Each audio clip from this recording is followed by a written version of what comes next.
Acepté el acuerdo prenupcial cuando era pobre. Ahora que soy millonario, su familia exige mi fortuna por haberme aguantado. No discutí, solo preparé la humillación que jamás olvidarán. Hola a todos. Mi nombre es Luis. Esto va a ser largo, pero necesito sacarlo del pecho en algún lado. El mes pasado finalicé oficialmente mi divorcio, y sinceramente, ha sido una travesía agotadora. Retrocedamos 10 años. Yo tenía 29, trabajaba en construcción como asistente de jefe de obra, ganando unos 48,000 al año. No era precisamente el sueño americano. Aún arrastraba unos 75,000 en préstamos estudiantiles por una carrera de ingeniería que apenas había podido ejercer, porque el mercado laboral era un desastre cuando me gradué. Y entonces conocí a Elena. No voy a mentir, ella estaba fuera de mi liga. No solo parecía sacada de una revista, sino que llevaba una seguridad encima que gritaba: jamás he tenido que preocuparme por el dinero. Trabajaba a medio tiempo como higienista dental, algo que me parecía bastante normal. Lo que no sabía en ese momento, y no descubrí hasta 3 meses después, era que Elena venía de una familia muy adinerada. Estoy hablando de dinero serio, tipo dueños de concesionarias. Sus padres, Jorge y María, eran propietarios de 3 concesionarios de autos en la región. A los 26, yo había heredado el negocio de mi abuelo, aunque no era precisamente algo para presumir. Talleres Metálicos Ramírez era un taller de fabricación metálica pequeño, que producía piezas para empresas locales. Equipos antiguos, una oficina que parecía salida de los años 70 y una computadora que probablemente corría Windows 95. Entre ese negocio y mi trabajo en construcción, apenas me alcanzaba para vivir. Al principio, Elena no tenía problema con eso. Venía de vez en cuando al taller, saludaba a los veteranos y hablaba con ellos. Salimos durante 2 años antes de que el tema del matrimonio se volviera serio. Y ahí fue cuando empezaron las complicaciones con la familia Johnson. Una vez, Jorge me llamó a su oficina. Estaba solo conmigo, y desde la ventana se veía todo el lote del concesionario principal. Luis, me caes bien. Haces feliz a mi hija, pero necesito ser sincero contigo. Elena está acostumbrada a un estilo de vida. Construí este negocio para que mi familia no tuviera que vivir con las mismas preocupaciones económicas que yo viví. Lo entendí. Elena creció en una mansión, fue a escuelas privadas, tenía tarjeta de crédito desde los 16. Yo, por otro lado, compartía gastos de supermercado con mis compañeros de piso y comía cereales de marca genérica porque los otros eran demasiado caros. Jorge continuó: he visto lo que pasa cuando hay un desequilibrio económico tan grande en un matrimonio. Puede arruinarlo todo. Poco después, Elena me presentó unos documentos legales que había preparado el abogado de su familia. Según ella, era una forma de unirnos también en los negocios. Esos papeles le darían el 50% de cualquier empresa que yo tuviera. Amor, si vamos a ser socios en la vida, también deberíamos serlo en lo económico, ¿no? Además, si ese taller es tan poco rentable como siempre decís, esto no cambia nada. Leí los documentos en mi apartamento. Elena incluso había contratado a su propio abogado para revisarlos. Y como el taller parecía valer poco, tal vez 100,000 si se vendía todo, pensé que no perdía nada. Además, la boda ya estaba en marcha y su familia estaba pagando casi todo. Me quedaba claro que si no firmaba, iba a generar tensión con todos. Así que firmé. Ahora sé que fue el error más grande de mi vida. Durante los primeros años de casados, todo iba relativamente bien. El taller era problemático, como ya me imaginaba. Los pedidos eran extraños, piezas sumamente específicas, precios bajos y clientes que regresaban una y otra vez con las mismas solicitudes. Todo era muy raro. Al tercer año, empecé a recibir llamadas de empresas preguntando por renovaciones de licencias, mencionando cifras enormes. Boeing, Lockheed Martin. Incluso me llamaban contratistas de defensa que ni conocía. Todos hablaban de Soluciones Técnicas Ramírez, nombre que no me sonaba. Consulté con los veteranos del taller y me dijeron que mi abuelo, Ernesto, se encargaba personalmente de todo el aspecto comercial y nunca contaba nada. Era un tipo listo, pero reservado, me dijeron. Al mismo tiempo, Elena comenzaba a impacientarse con nuestra situación financiera. Todos sus amigos compraban casas, tenían hijos, se iban de vacaciones. Nosotros seguíamos alquilando y manejando autos viejos. Luis, tal vez sea momento de vender el taller. Mi papá conoce gente interesada en ese tipo de propiedades, pero no podía hacerlo. Los empleados llevaban allí toda su vida. Sentía que vender el taller era traicionarlos. Además, esas llamadas extrañas me inquietaban demasiado. Decidí tomarme una semana libre y revisé a fondo la oficina de Ernesto. Encontré una caja llena de documentos legales, solicitudes de patentes, acuerdos de licencias con grandes empresas, estados financieros que mostraban ingresos de cientos de miles de dólares. Fue entonces cuando comprendí: Ernesto no era simplemente un trabajador del metal. Durante años pensé que el taller que me había dejado Ernesto era solo eso, un modesto negocio de fabricación metálica. Lo dirigía con dedicación, creyendo que con esfuerzo podría hacerlo rentable. Pero lo que no sabía era que ese lugar era apenas una fachada para algo muchísimo más grande. Ernesto había desarrollado procesos altamente especializados en el sector aeroespacial. Los había patentado todos y llevaba décadas licenciándolos a grandes corporaciones. El verdadero flujo de dinero no venía del taller físico, sino de los derechos de esas patentes. Yo había estado sentado sobre una mina de oro durante 3 años, sin tener ni idea. En cuanto entendí lo que realmente tenía entre manos, llamé a su abogado, el señor Bill Henderson. Luis, me dijo, me preguntaba cuándo ibas a atar los cabos. Ernesto me pidió que no te dijera nada, que te dieras cuenta por ti mismo cuando estuvieras listo. Me dijo, si tiene la cabeza para manejar el negocio, tarde o temprano escarbará entre mis archivos. Bill me explicó todo, y la verdad, lo que descubrí me superó. Cuando Ernesto falleció, estaba recibiendo alrededor de $400,000 anuales solo en regalías por licencias. Pero con nuevos contratos militares a punto de activarse, Bill estimaba que los ingresos anuales podrían dispararse a entre 2 y 3 millones. No pasó mucho tiempo antes de que el dinero comenzara a fluir. Solo en el primer trimestre bajo mi gestión, Soluciones Técnicas Ramírez recaudó $750,000. Cerramos ese primer año con 1.8 millones. Las empresas no eran nuevas, llevaban tiempo esperando renovar contratos y ampliar licencias. Aquí es donde, probablemente,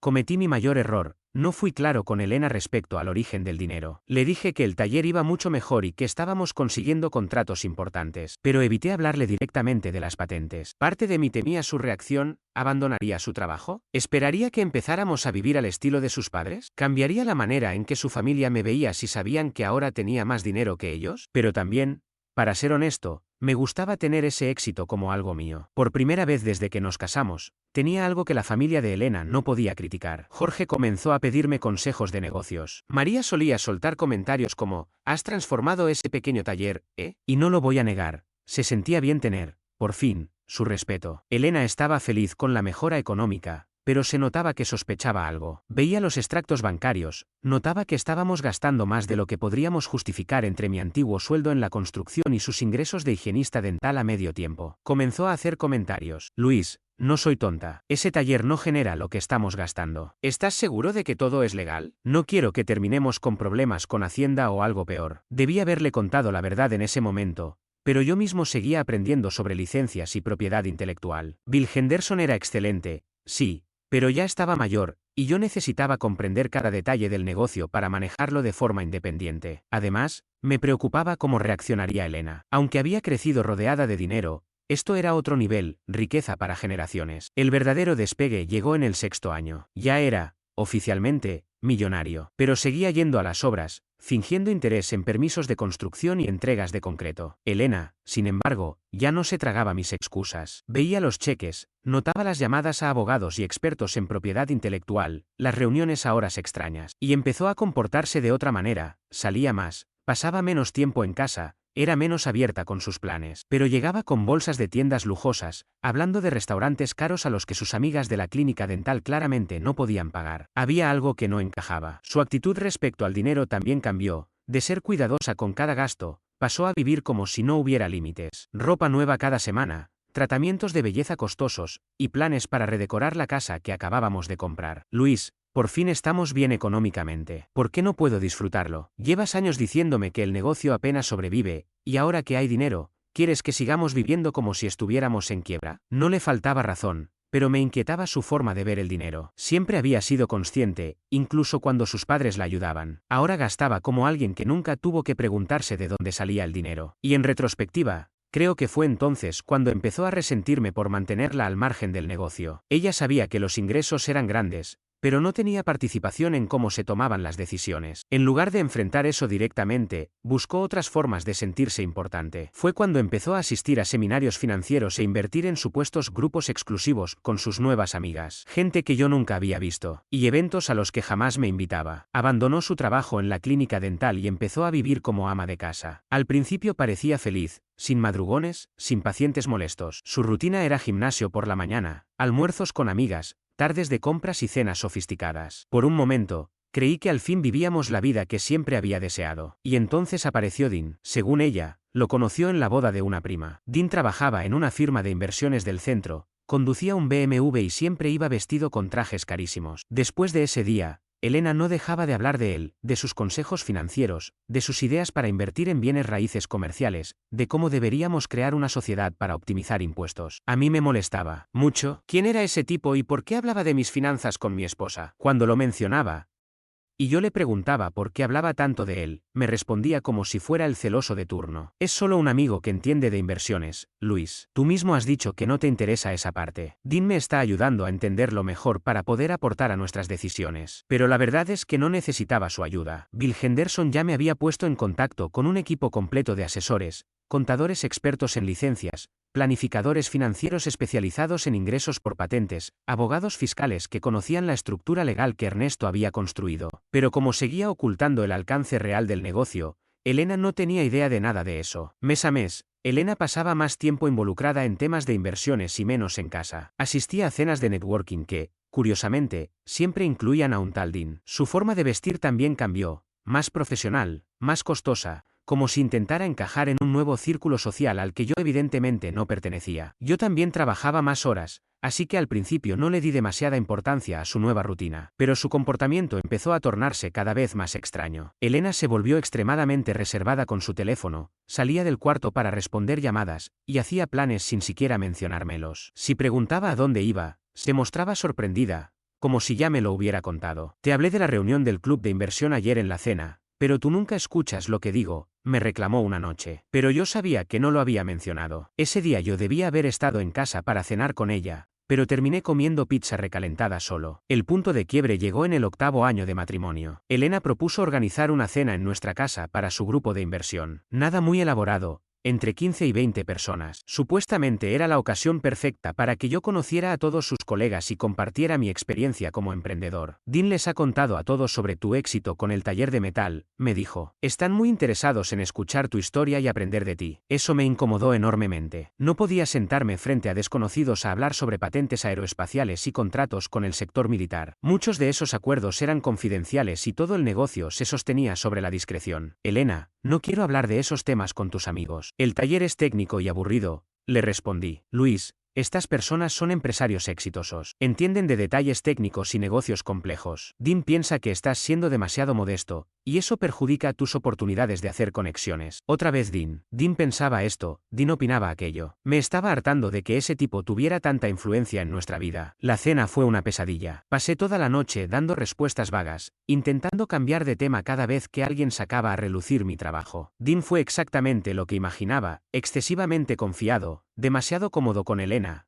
como si fueran más que simples colegas. Ella también actuaba diferente con él. Se reía de todo lo que decía, le tocaba el brazo mientras hablaba, y se mostraba como una versión de sí misma que yo no reconocía. Era como ver a mi esposa coquetear con otro hombre delante de mí, pero lo suficientemente sutil como para que, si decía algo, pareciera un celoso inseguro. Cuando se fueron los invitados, Elena me recriminó mi actitud. Luis, me avergonzaste esta noche. Estas personas querían conocerte de verdad y tú los ignoraste. Dean incluso se ofreció a ponerte en contacto con posibles inversionistas. Le respondí que no tenía ninguna obligación de compartir detalles sobre mis negocios con sus amigos. ¿Y por qué Dean necesita saber tanto sobre nuestras finanzas personales?, le pregunté. Dean es un profesional que está brindando asesoramiento gratuito y contactos. Me está ayudando a entender estrategias de inversión para que tomemos mejores decisiones. No es un cualquiera. Esa noche tomé una decisión. Tenía que averiguar exactamente qué tipo de asesoría le estaba dando Dean a mi esposa y por qué ella confiaba más en él que en mí para planificar nuestro futuro financiero. Algo no cuadraba, y no parecía ser solo un asunto de diversificación de carteras. Así que hice lo que muchos harían en mi situación. Contraté a un investigador privado. Sí, suena extremo, pero el comportamiento de Elena ya era demasiado extraño. Le dije al investigador que sospechaba una infidelidad y necesitaba pruebas sólidas en caso de llegar a un divorcio. No me juzgó, solo pidió los detalles y comenzó su trabajo. Luis, ¿estás seguro de que quieres saber lo que encuentre? A veces, la ignorancia es una bendición, sobre todo si hay mucho dinero en juego, me dijo. Pero yo lo tenía claro. Si Elena me estaba engañando, debía saberlo antes de tomar decisiones importantes. El negocio de licencias de patentes estaba en pleno auge, y proyectaba ingresos de 8 a 10 millones anuales en pocos años. Si ella planeaba divorciarse y quedarse con la mitad, tenía que protegerme. El investigador tardó 2 semanas en traer resultados, y fueron peores de lo que imaginaba. Fotografías, grabaciones, estados financieros, el paquete completo. Elena y Dean llevaban casi 8 meses en una relación. Habitaciones de hotel durante supuestos seminarios, escapadas de fin de semana disfrazadas de retiros financieros, cenas románticas mientras yo pensaba que estaba en el club de lectura. Pero lo más indignante fue escuchar a Elena hablar sobre lo mucho que valía mi empresa de fabricación, exagerando cifras y describiéndome como un genio discreto que no sabía valorar su propio éxito. Dean lo absorbía todo, haciéndose ilusiones sobre el dinero que obtendrían juntos una vez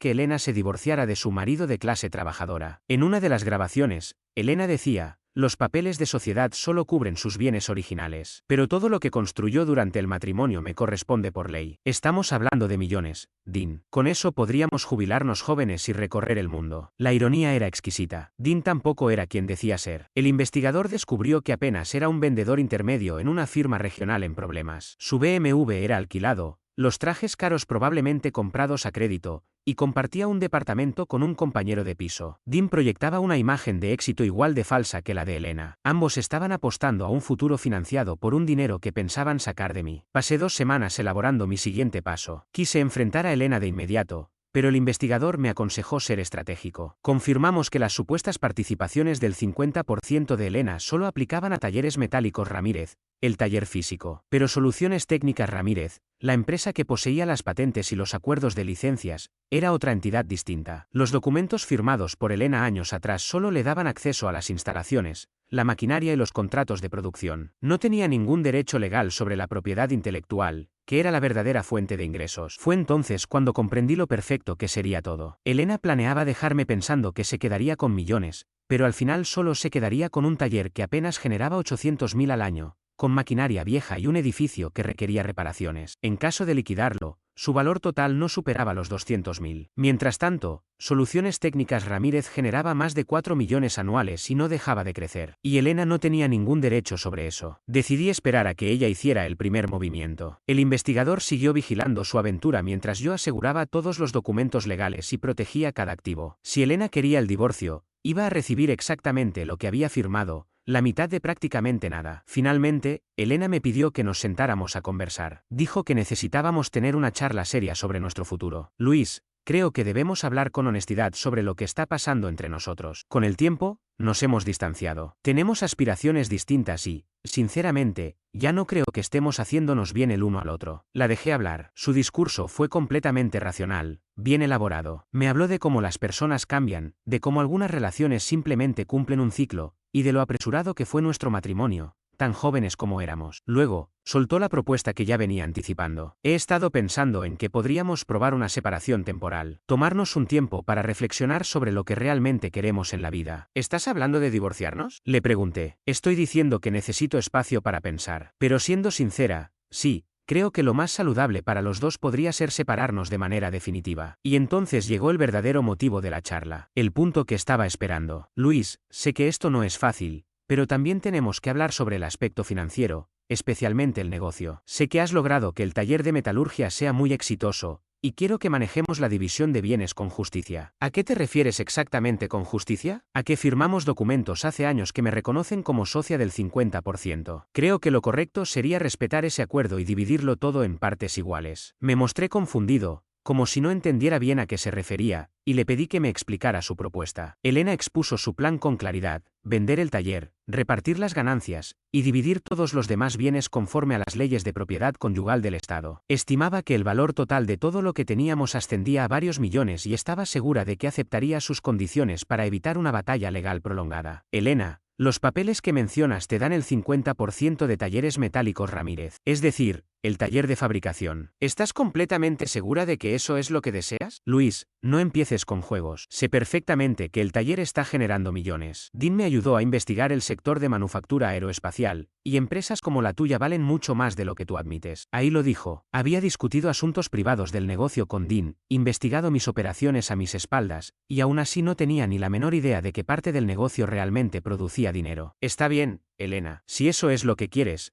Podemos dividir al 50% Talleres Metálicos Ramírez. ¿No quieres pensarlo un poco más? Pero estaba convencida. Tan segura estaba de que se iba a convertir en millonaria que presentó la solicitud de divorcio a la semana siguiente. El juego había comenzado. La documentación inicial que presentó su equipo legal fue para morirse de risa. Exigían la mitad de todos los activos empresariales, derechos de propiedad intelectual, pensión conyugal a largo plazo y una larga lista de cosas que dejaban claro que no tenían idea de cómo estaba estructurado realmente el negocio. El abogado de Elena actuaba como si Talleres Metálicos Ramírez fuera una empresa contratista de defensa con contratos millonarios. Me imaginaba a Jorge y María, sus padres, sentados en reuniones estratégicas, convencidos de que siempre supe esconder la magnitud real de mis ingresos. Pero mi equipo legal estaba preparado. Teníamos documentación desde la década del 70, registros de patentes, constituciones de empresas, acuerdos de licenciamiento, todo perfectamente en regla. Nuestro caso era inquebrantable. El proceso de descubrimiento fue una obra maestra. El equipo de Elena seguía pidiendo estados financieros de una supuesta corporación aeroespacial y se confundían cada vez más cuando les entregábamos los libros de Talleres Metálicos Ramírez, una empresa con 12 empleados que facturaba unos $800.000 al año. Me llegó por terceros que Jorge estaba perdiendo la paciencia, sin entender por qué se estaban demorando tanto en obtener la parte que le correspondía a su hija de mis millones. ¿Dónde están los contratos con el gobierno?, insistía su abogado en las declaraciones. ¿Qué contratos?, respondía el mío con serenidad. Talleres Metálicos Ramírez es solo un taller de piezas metálicas personalizadas para empresas locales. Nada más. Y los millones, las conexiones aeroespaciales,